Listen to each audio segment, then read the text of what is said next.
Alam natin kung gaano ka faithful ang Lord, lalo na sa kanyang mga lingkod.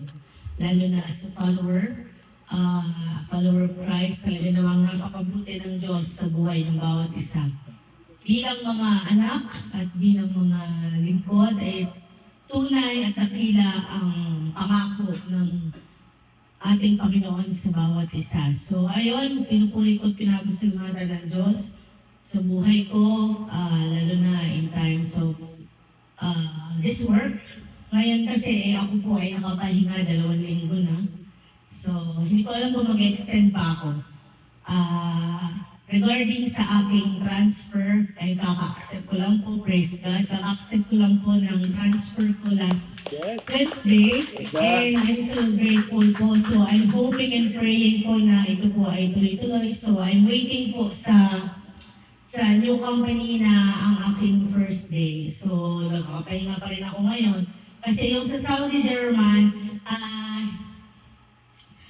nagpapasalamat ako kasi hindi nila agad tinapos yung aking kontrata. Parang nag-insiste hinihintay nila na ma-transfer ako para hindi naman daw ako ma-absenan.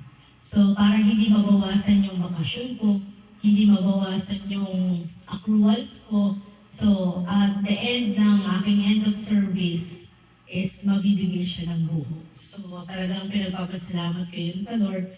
Sabi ko nga, Lord, kung matatagalan ang process man for the next, sa next kong company, kahit ibawas na sa akin yung 2 months, kasi naiintindihan ko yung side ng Saudi German, kasi iniwan ko sila bigla. Pero matagal na kasi yung nakaplan, and ayaw lang talaga nilang i-accept. Talagang nagpapasalamat ako sa company ko kasi ayaw nila akong bitawan nang hindi ako maayos. So, hanggang ngayon, kasi nga hindi pa fully yung transfer, pero kaka-accept ko lang at kaka-accept lang din ni Saudi German nung nakausap ko sa HR.